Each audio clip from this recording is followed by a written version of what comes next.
Mr. Matt Masiello, how you doing today, sir? I'm doing great, Joey. And I got to know before we really get into it, what is one maybe skill or talent that you think you are good at or think you should be good at, but you're not really sure, kind of afraid to take it out into the public?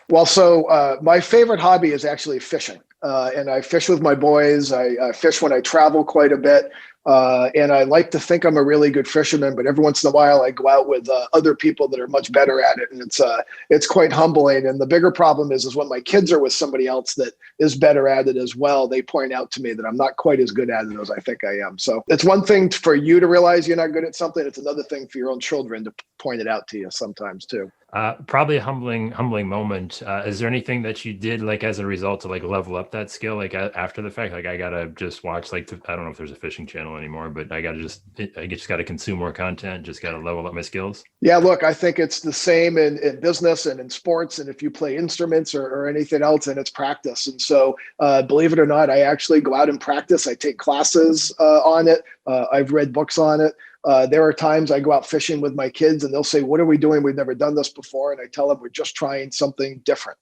So it's breaking out of the box, and the same way you get to Carnegie Hall, you just practice. Yeah, for me, man, I feel like I should be good at singing. I'm never really one to bring it out in public, even like at a karaoke night. But that's one of the skills that I feel like I should be okay at. But it's just I don't know if it's ever in my cards. But speaking more on the business side of things, is there something around this time of year that you feel is maybe overrated in terms of like resetting, getting kind of charged up for we'll say a new year? Is there anything that you kind of bristle at that you kind of hear around this time all the time? Yeah, that's actually a great question. So I've been in the insurance industry for 27 years, and I actually hate New Year's Day. And the reason why I hate New Year's Day is in the insurance industry, as we all know, everything resets on the calendar year. And so I've always sort of viewed January 1st as one giant Monday where for some reason we have to start our year all over again. We start all over on our production commitments, and we start all over on all of our different goals, and loss ratios start over. Everything starts over on January 1st. And so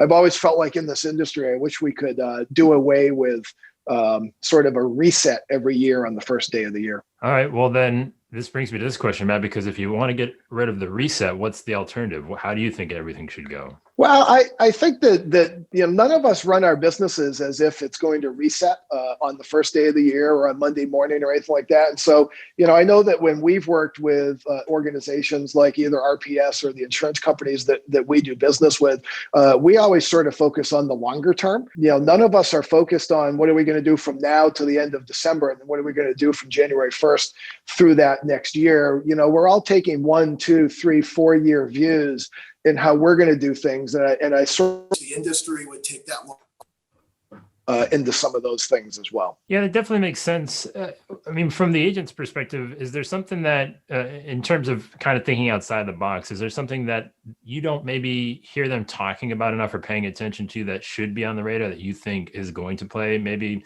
a more important role, I guess we'll say in 2021 and beyond? Yeah, I think we're all sort of hungover from the pandemic. But I think from an insurance agency standpoint, there's a lot of things that have happened this year that we have to sort of acknowledge. Insurance agencies and all of us have had to adjust how we run our business, how we manage our staff and work with our staff, how we work with our clients, what our value proposition is.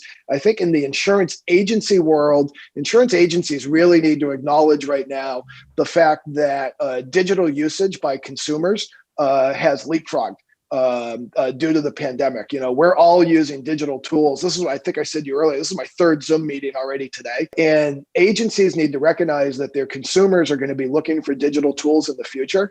And agencies need to take a step back and say, okay, if my clients want to do some part of handle some part of our business relationship digitally, am I meeting those needs? And if I'm not meeting those needs, what do I need to do in order to accomplish that and sort of give my clients what they want, which is the best of digital capabilities and local sales and service and personal relationships. What do you think those table stakes are now as that digital like barrier has been sort of raised for everybody? Yeah, so I mean, certainly the table stakes are communicating with your consumers, your clients, the way they want to be communicated with. You know, we in the insurance industry, we're sort of baked in that it's our process, right? Everything follows the industry's processes, but the consumer is going to change that, like they have in other industries before us.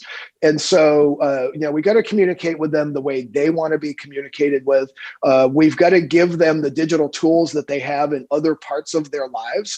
So we all do our banking, our finance. There's all sorts of things that we do digitally now, including things as simple as making reservations or ordering food. And insurance agencies, we need to recognize that we need to provide similar digital capabilities. And as you know, people in the insurance business, I think we also have to sort of recognize, as much as we think our industry is unique, our digital capabilities and how we interact with our customers and our clients is no longer measured against other insurance organizations. It's measured against how the consumer does business with places like Google and Amazon and some of the other digital capabilities that have completely blown up or blown out from an opportunity standpoint in the last 10, 12 months. Yeah, I mean, some could say that's an unfair comparison just based on the gap in terms of how we have operated as businesses. Is there anything that stands out to you from, you know, agencies that obviously you guys overlook a lot of insurance? Is there anything that stands out to you as sort of a model that you would like to see sort of trickle down through, you know, the rest of the ranks? Yeah, there is. We put a program together back in late 2019 called SIAA Evolve. And what that was born out of was a study that we were doing of really what the agency of the future is going to look like. And when we sat down, we realized that independent agencies are mavericks. We all think we're somewhat unique. And so to go to independent agencies and say, this is the box we think you need to be in is not the right way to approach it. And so what we did determine is that agencies have really four areas that they need to focus on relative to digital capabilities in their agencies. And the first one is marketing, which is sort of a duh moment. Like we all know we need to be doing digital marketing.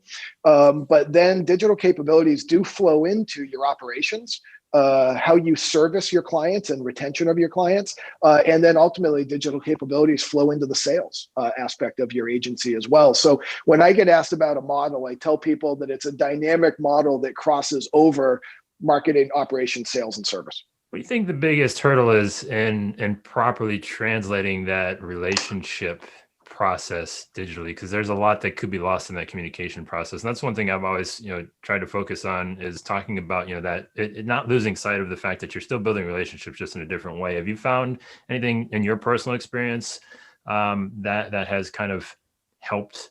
I think one of the things I've come across is that, you know, we all want the convenience of the digital capabilities, but we still want that interpersonal reaction, right? And so the idea of implementing better digital capabilities really gives us the ability to spend more time with the interpersonal relationships, more meaningful relationships with our clients when we're dealing with them. Is there any one particular area that you think agents should focus on, technology or otherwise, that you kind of think is really an underserved opportunity? Again, we've talked a lot about the way that business should be conducted, but what about the types of businesses they're sort of offering? What do you think has potential that maybe gets overlooked, or, you know, maybe what's the thing that is stealing the attention that maybe they should, you know, not focus on as much?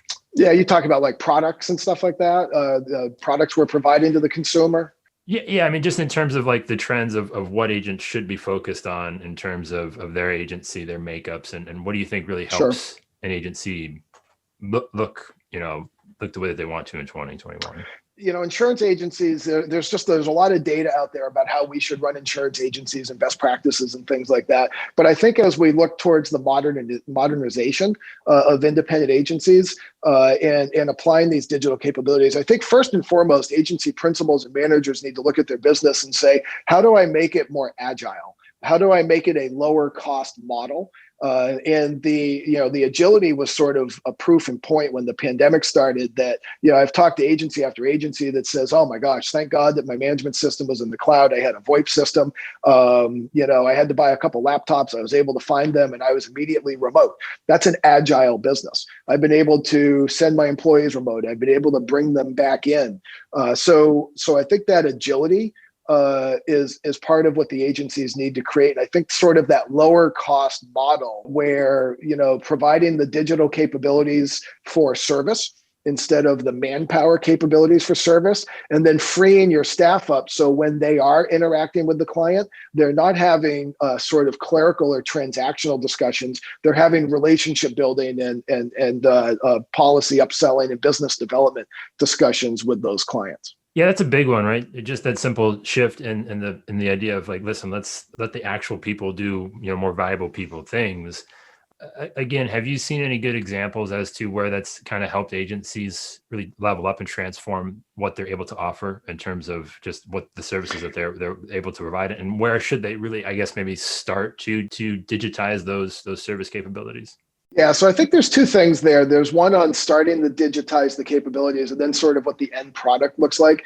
I think to start to digitize the capabilities, they have to do an analysis of where they are. I've been around a lot of agencies that say, well, I've got good digital capabilities. And what I sort of determine as we start talking through that they're really playing whack-a-mole. And what I mean by that is, they got a social media page because they needed a social media page. They got a dynamic website because at that time they needed a dynamic website.